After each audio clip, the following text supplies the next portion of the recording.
We just came off of 2.5 years and 22,000 miles driving a Tesla Model Y, and you know what? We wanted to get into another blue electric 3-row SUV, and so we bought a Kia EV9.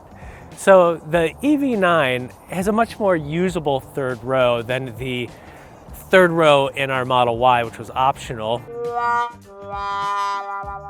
This one's actually fit for adult use, and it's the size of the EV9 that makes it one of the most family-friendly 3-row EVs out there. Think Kia Telluride, Hyundai Palisade, Volkswagen Atlas, Honda Pilot. That's the size of the EV9. And we have editors on staff with different size families, so we are going to share this and see if the EV9 can be the real deal family hauler. You can expect road trips, towing, charging tests, efficiency tests, and more during our year of ownership. All right, so what did we buy? Well, we bought the Land trim level. Now that's the second to the highest trim level. And one of the reasons we wanted to do that is because you can unlock the maximum towing capacity with the Land trim level of 5,000 pounds. This also has 280 miles of EPA estimated range. It's all-wheel drive with 379 horsepower, and it cost $74,305. That's the retail price with destination, but we didn't pay that much. So this car was advertised for $66,000 on Cars.com, which included $8,000 in discounts. And we called and asked if that was the everybody price, and it was. And so we bought it. It was a pretty simple experience. But the first dealership we visited didn't include any of the discounts, which at the time of buying, there was $5,000 customer cash on this car. And then they included a $3,000 markup. And so that is not something you have to accept on this car. There are plenty out there. They're being discounted. There's lots of incentives on these.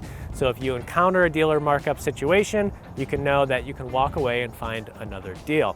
It's important to know that when we buy cars for our long-term test fleet, we want that off-the-street experience. So we go in with our personal emails and information, and we're not going in as Cars.com. Only until after we have the deal negotiated do we reveal that we are Cars.com. And that really gave us two unique experiences, which was interesting for the EV9. One, no discounts, 3,000 markup. The other, all the discounts, very easy buying experience. And hopefully that's helpful when you're buying an EV9. So I spent a lot of time in our Model Y, and I traded it in at the dealership for the EV9, and I was relieved taking the EV9 home because ride quality is great, and then using it for the weekend with my kids, 2 kids under 6, it was just so much easier to install car seats and get them in and out of the car. Big fan so far. This is my first time driving the EV9, but we're gonna share the EV9 with editors of different families, older kids, younger kids, no kids, and just see how it does. Other things we're looking forward to testing, the vehicle to load feature that plugs into the large capacity battery and lets you charge or power AC devices like a regular household outlet. Is it gimmicky? Can we really use it? Kia will unlock Tesla Supercharger access in 2025 with the use of an adapter, so we will be able to test that at any supercharger.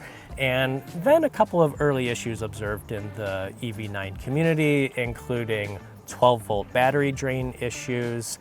The 12-volt battery, the low-voltage battery powers accessories and helps start the vehicle. We've got a charge pack, jump pack, just in case ours experiences that. And then also Hyundai, Kia, and Genesis EVs. Some of them have been susceptible to an integrated charging control unit failure. Has that carried over to the EV9? Will we experience that? Those things we're going to be keeping an eye on and more during our ownership. If you want to read more about our EV9 purchase, including how much we got as a trade-in on our Model Y, be sure to head to Cars.com/news. And if there's anything that you want to know about the EV9 or want us to test, be sure to let us know in the comments.